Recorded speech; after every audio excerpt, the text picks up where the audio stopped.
हालांकि इदाते आयोग ने रिकमेंडेशन की है कि इनके लिए अलग से एक ऑर्गेनाइजेशन, एक कमीशन होना चाहिए और इनकी आइडेंटिटी और इनको रीसेटल करने के लिए, इनको परमानेंट सेटल करने के लिए पूरे प्रयास किए जाने चाहिए। ऐसे 269 समुदाय हैं जिनको अभी तक कोई आइडेंटिफिकेशन नहीं दिया गया है। ऑनरेबल चीफ जस्टिस का कहना इसलिए सही है क्योंकि वो कह रहे हैं कि इस तरह की पिटीशनें जब हमारे पास आती हैं तो राजनीति से प्रेरित होती हैं, विदेशी शक्तियों से प्रेरित होती हैं, समुदाय को तोड़ने का, जब बल्कि इन समुदायों को सबको एसटी शेड्यूल्ड ट्राइब कैटेगरी में रखा गया है। ये सब पूरे देश में शेड्यूल्ड ट्राइब कैटेगरी के हैं, लेकिन इनका कहना है कि शेड्यूल्ड ट्राइब से भी अलग हमको घुमंतू बताया जाए या हमको खानाबदोश बताया जाए और हमारे लिए अलग से एक कॉलम हो जो कि 1913 तक था। ऐसे कॉलम में और 1913 तक था, उसके बाद हमको अपराधी घोषित कर दिया गया था कि हम एक नगर से दूसरे नगर अपराध करते घूमते हैं, हम अपराधी समुदाय में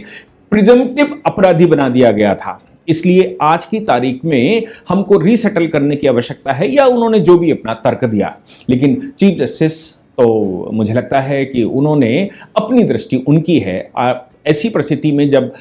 इदाते आयोग पहले से बन चुका है 2017 में ही, या रेंके आयोग 2008 में बन चुका है, तो सही बात तो यह है कि अथॉरिटी के पास पहले रिप्रेजेंटेशन करना चाहिए। जो ये जनगणना की अथॉरिटीज हैं उनके पास रिप्रेजेंटेशन करना चाहिए, भारत सरकार की SC/ST मंत्रालय है उसके पास रिप्रेजेंटेशन करना चाहिए, SC/ST आयोग है उसके पास रिप्रेजेंटेशन करना चाहिए, ताकि उनके संज्ञान में आए जिनको करना है।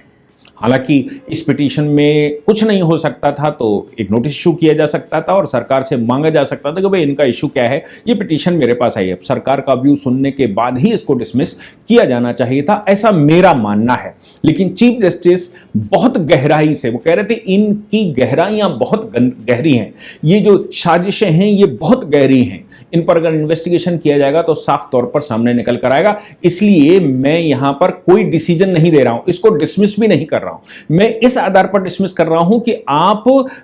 उसके पास जाएं, जो कॉम्पिटेंट अथॉरिटी हो भारत सरकार की, उसके पास जाएं और हम आपको लिबर्टी देते हैं कि उनके पास जाकर पहले उनको आग्रह करिए और ये सारा डेटा जो आप यहां पर रख रहे हैं, ये सारा डेटा उनके सामने रखा जाए ताकि वो निर्णय कर सकें, क्योंकि पॉलिसी बनाना उनका काम है, सुप्रीम कोर्ट का काम पॉलिसी बनाना या पॉलिसी में इंटरवेंशन करना नहीं है।